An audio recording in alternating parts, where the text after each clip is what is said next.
మీద విసిరేసిన రాళ్లతోటి ఒక బిల్డింగ్ కడతాడో వాడే తెలివైనవాడు. అంటే క్రిటిసిజం, నిన్న విమర్శించిన వాటితోనే నువ్వు పాజిటివ్గా మార్చుకుంటే you are the wise man. సమ దుఃఖ సుఖ వాటెవర్. సర్వభూతానాం అద్వేష్ట, సర్వభూతానాం మైత్రి, కరుణ, నిర్మమ, నిరహంకార, సమదుఃఖ సుఖ. అండ్ ద సెవెంత్ వన్ క్షమి, ఫర్గివ్నెస్. నేను కొన్ని మీకు ఎగ్జాంపుల్ చెప్పాను. టంగ్, టీత్ ఎగ్జాంపుల్ చెప్తున్నాను. ఫింగర్. ఎప్పుడైతే నా వాడు అనే ఫీలింగ్ ఉంటుంది అనుకో, క్షమాభావం ఉంటుంది.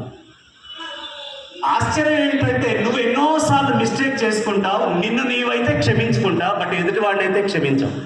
That is the problem. నువ్వు పొరపాటు చేస్తే ఓకేలే, తప్పైపోయింది పొరపాటు, బట్ అదే ఎదుటి వ్యక్తి పొరపాటు చేస్తే నేను అంతు తీరుస్తానండి. You should have that forgiveness quality towards. మన జనక మహారాజ్ స్టోరీ చెప్పారు. మ్యాంగో కోసం ఒకడు రాయి విసిరేస్తే జనక మహారాజ్ దెబ్బలైనా సరే విసిరే